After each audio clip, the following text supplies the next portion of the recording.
Hi, this is Dr. Gregory Sadler. I'm a professor of philosophy and the president and founder of an educational consulting company called Reason.io, where we put philosophy into practice.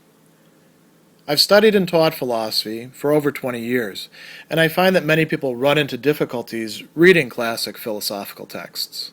Sometimes it's the way things are said or how the text is structured. But the concepts themselves are not always that complicated, and that's where I come in. To help students and lifelong learners, I've been producing longer lecture videos and posting them to YouTube. Many viewers say they find them useful. What you're currently watching is part of a new series of shorter videos, each of them focused on one core concept from an important philosophical text.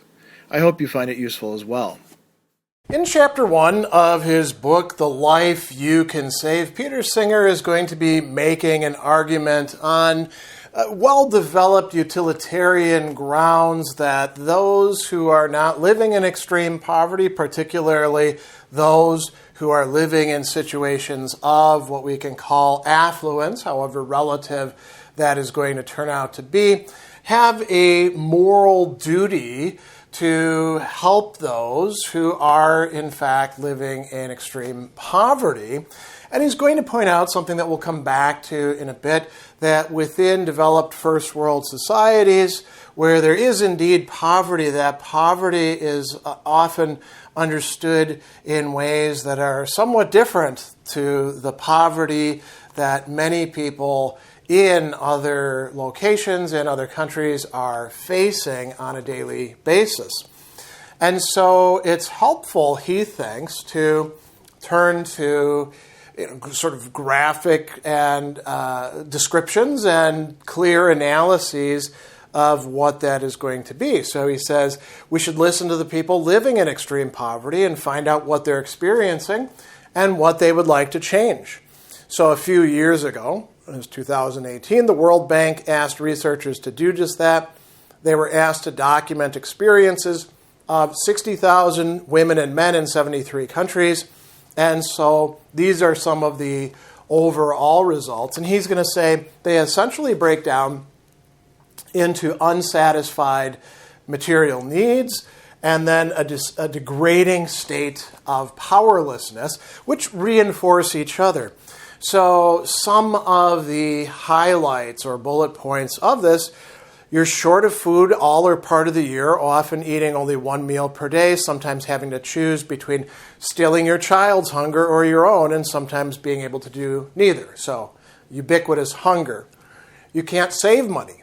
If a family member falls ill and you need money to see a doctor, or the crop fails and you have nothing to eat, you have to borrow from a local moneylender, and he will charge you so much interest as the debt continues to mount, you may never be free of that. That falls under both of these, material needs and powerlessness. You can't afford to send your children to school, or if they do start school, you have to take them out again if the harvest is poor. You live in an unstable house made with mud or thatch that you need to rebuild every 2 or 3 years, or after severe weather. And we could equally think of houses that are built with other materials, but in equally poor situations. You have no nearby source of safe drinking water. You have to carry your water a long way, and even then it can make you ill unless you boil it. So these are conditions that many millions of people are facing within the world at the time that he's writing and in the present as well. And so he says, yes, these are unsatisfied material needs, but there's often a degrading sense of powerlessness, even in countries that are democracies, relatively well-governed. Respondents to the survey described a range of situations in which they had to accept humiliation without protest. If someone takes what little you have and you complain to the police, they may not listen to you. Nor will the law protect you from rape or sexual harassment. You have a pervading sense of shame and failure because you cannot provide for your children, with the overall result of poverty traps you, and you lose hope of ever escaping from a life of hard work, for which, at the end, you will have nothing to show beyond bare survival. So this is a situation that is continuing and widespread.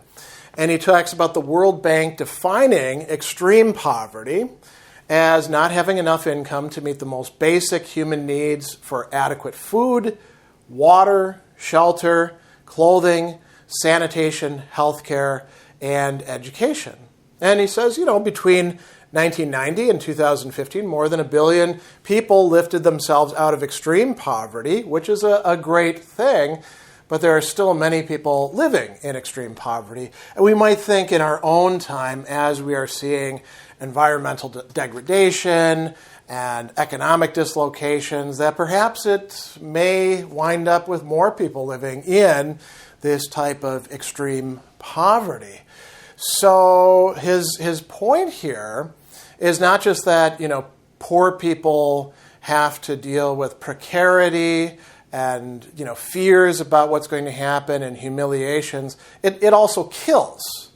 And not to say that poverty doesn't cause deaths in more affluent societies in the developed world, but it kills in many instances. It certainly shortens people's lifespan as well.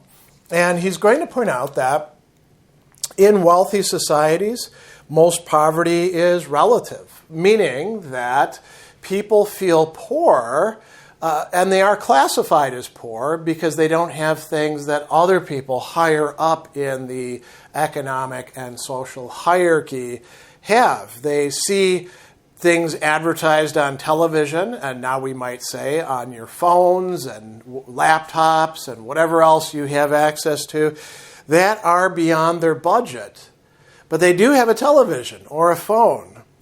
And he says in the United States, 97% of those classified by the Census Bureau as poor own a color TV. Many of them own a car. 3/4 of them have air conditioning. And he's going to preface this by saying, listen, I'm not saying that the poor in the United States don't face genuine difficulties. But these difficulties, with some exceptions, are not on the level of the extreme poverty that Singer wants to focus on in his argument.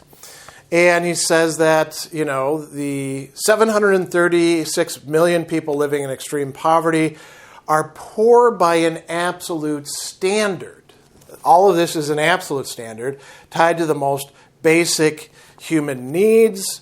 And this is going to be generational in children. Malnutrition stunts growth and can cause permanent brain damage. Even basic and life-saving healthcare services are usually beyond their means.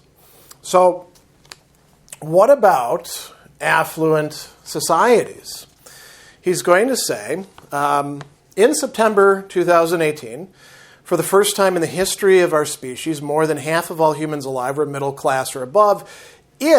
Now, what does middle class mean? So he's going to say, here's what I mean by it. They had enough income to do things like go to the movies, take vacations, buy consumer items like washing machines, or last through a period of illness or unemployment without becoming poor. So there are about 3.8 billion people living at a level of affluence never previously known except in the courts of kings and nobles. And he says, if we look at this historically, think about one of the most powerful kings that we can bring to mind. Louis XIV, the Sun King, absolute ruler of France. He could build Versailles, which was the most magnificent palace Europe had seen, but he couldn't keep it cool in summer.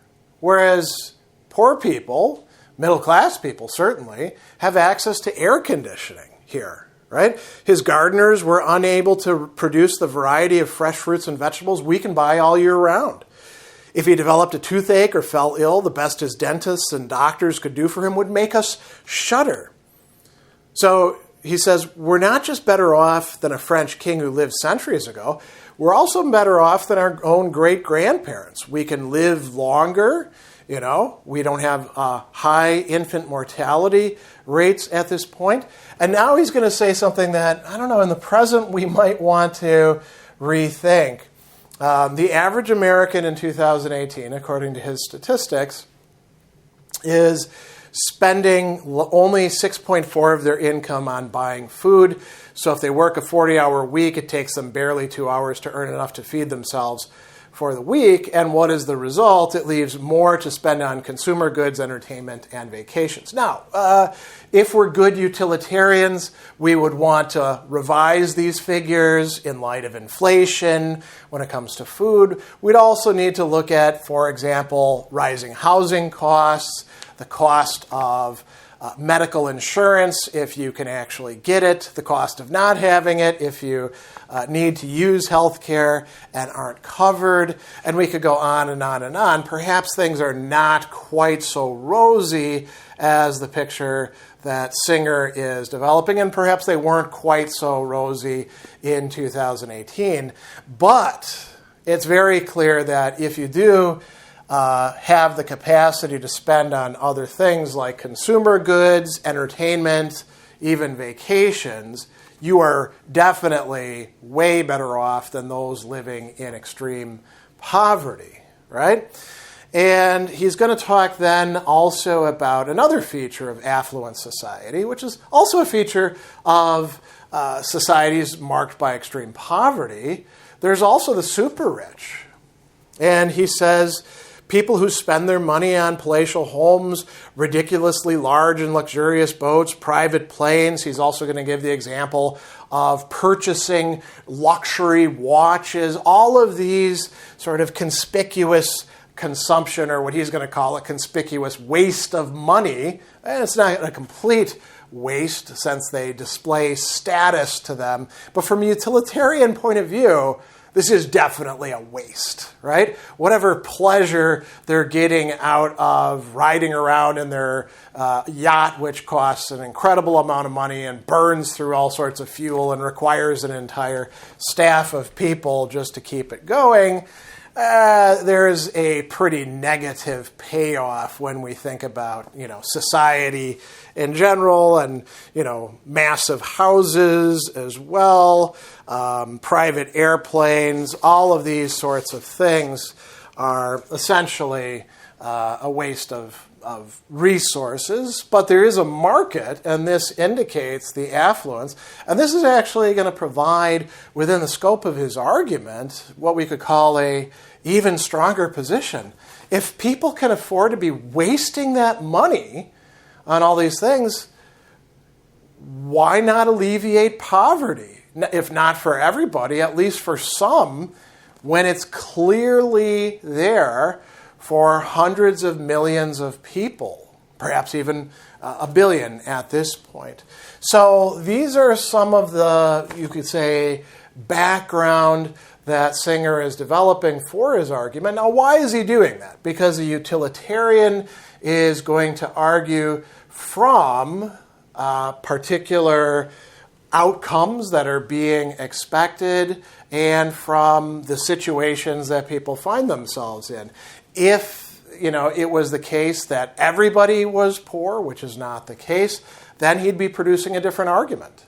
But he's wanting to begin from where we currently are in the world with respect to affluence and poverty.